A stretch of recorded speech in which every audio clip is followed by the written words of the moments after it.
In this tutorial, I am going to show you how to fix the card declined error on Gumroad in 2026.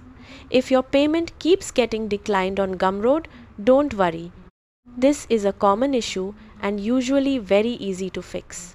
First, open Gumroad and make sure you are logged into your account correctly.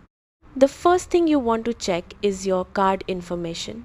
Make sure your card number, expiration date, CVV code, billing address are all entered correctly during checkout.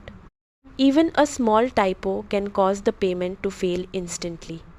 The next fix is checking your available balance. Insufficient funds are one of the most common reasons for declined cards. Make sure your account has enough money available for the purchase, including any international transaction fees. Another very important fix is enabling online and international payments.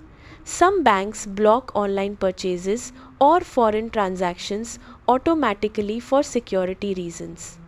You can usually enable this inside your banking app or by contacting your bank directly. You should also disable any VPN or proxy service because VPNs sometimes trigger fraud protection systems and cause payments to be blocked automatically. Another common fix is trying another browser such as Google Chrome, Mozilla Firefox, Microsoft Edge. You can also clear your browser cache and cookies before retrying the payment. If the issue still continues, try using another payment method or a different card because some prepaid cards, virtual cards, or restricted debit cards do not support certain online purchases.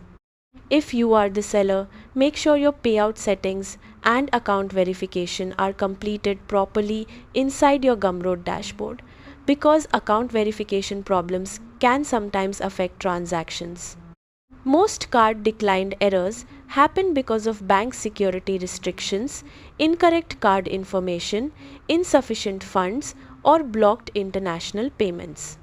Follow these fixes carefully and your payment should go through successfully. Thanks for watching and goodbye.